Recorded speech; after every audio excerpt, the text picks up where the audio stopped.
Subscribe now and press the bell icon. Never miss an update. السلام علیکم ورحمۃ اللہ وبرکاتہ احمدہ وصلی وسلم علی رسولہ الکریم اما بعد۔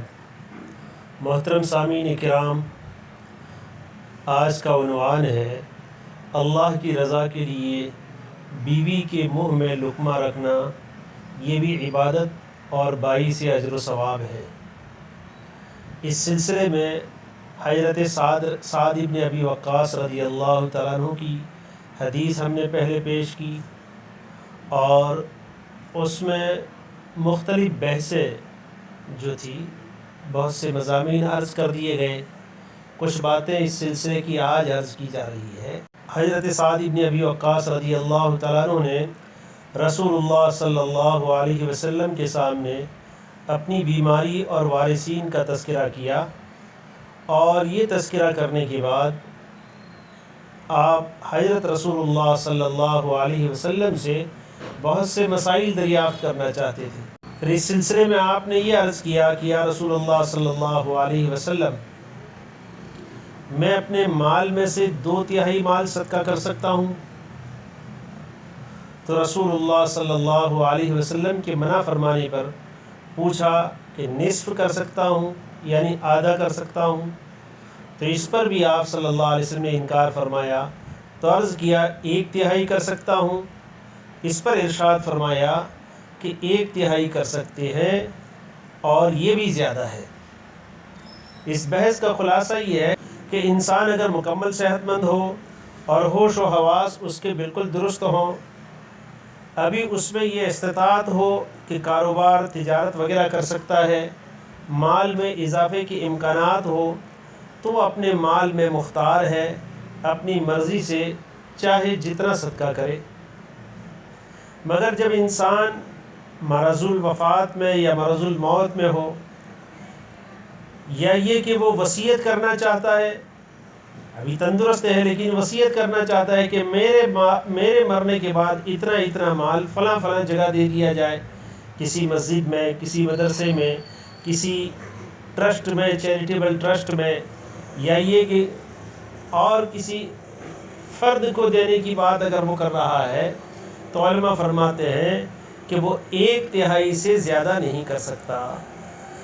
وصیت اگر کرنا چاہتا ہے تو 1/3، 1/3 سے زیادہ نہیں کر سکتا۔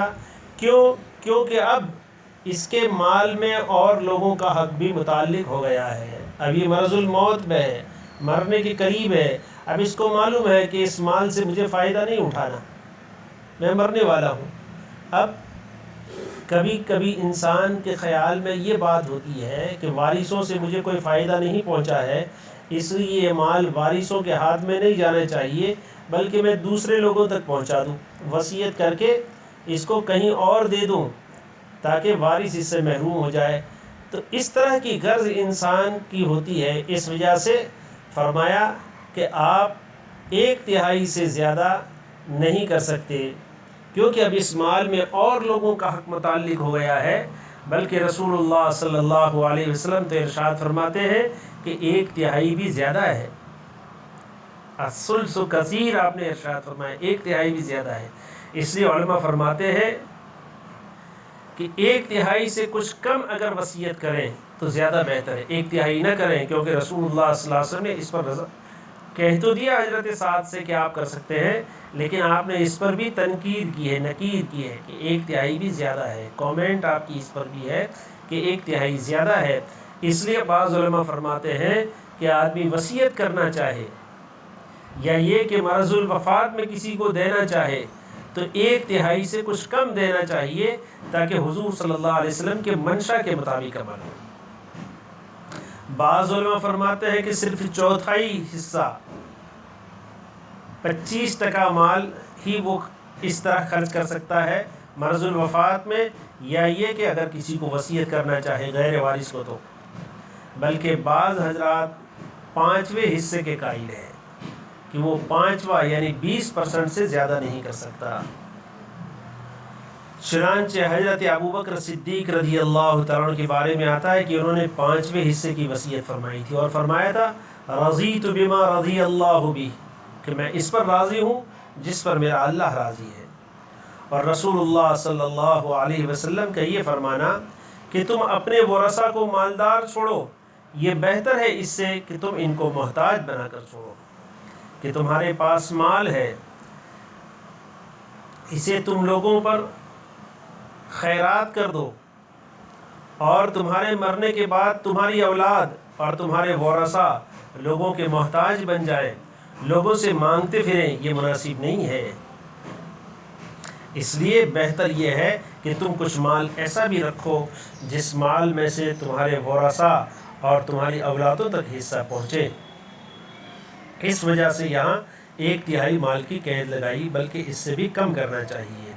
اس میں اس بات کی طرف بھی اشارہ ہے کہ دور والوں پر احسان کرنے کے مقابلے میں اپنے قریب والوں پر کا خیال رکھنا یہ ضروری ہے۔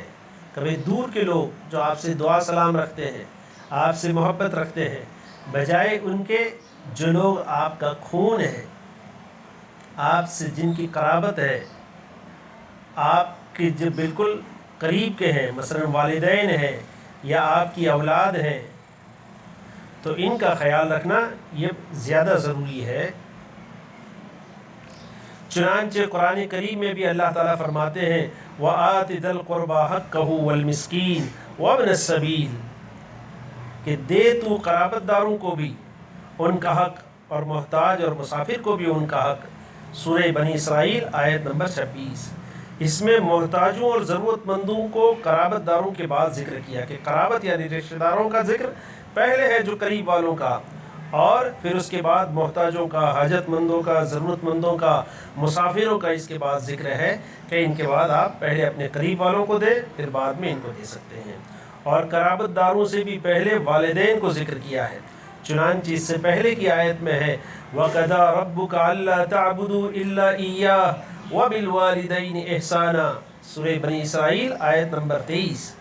اور تیرے پروردگار نے یہ حکم دے رکھا ہے کہ بجز اس ایک رب کے اور کسی کی پرستش نہ کرنا، اور ماں باپ کے ساتھ حسن سلوک رکھنا، بنی اسرائیل آیت نمبر 23۔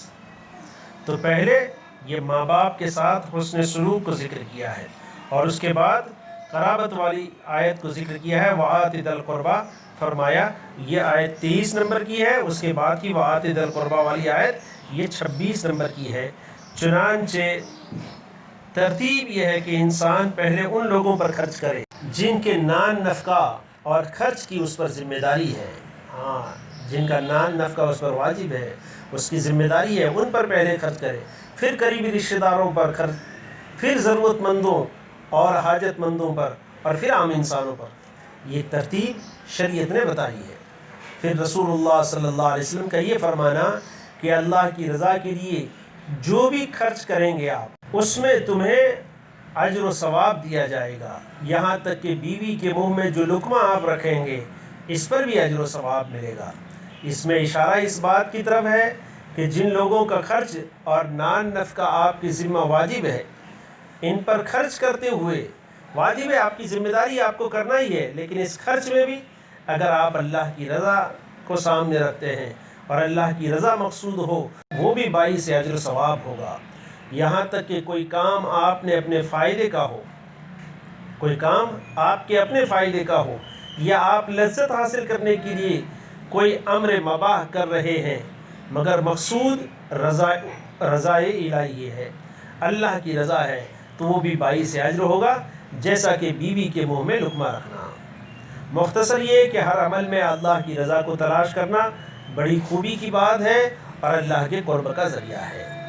حضرت سعد رضی اللہ تعالیٰ عنہ اس مرض کے بعد بھی زندہ رہے، تقریباً سن ہجری 58 تک وہ زندہ رہے ہیں، اور یہ وہی سعد ابن وقاص رضی اللہ تعالیٰ عنہ ہیں جن کو سیدنا عمر فاروق رضی اللہ تعالیٰ عنہ کے زمانے خلافت میں فارس کی طرف جنگ کے لیے مسلمانوں کے لشکر کا امیر بنا کر بھیجا گیا تھا۔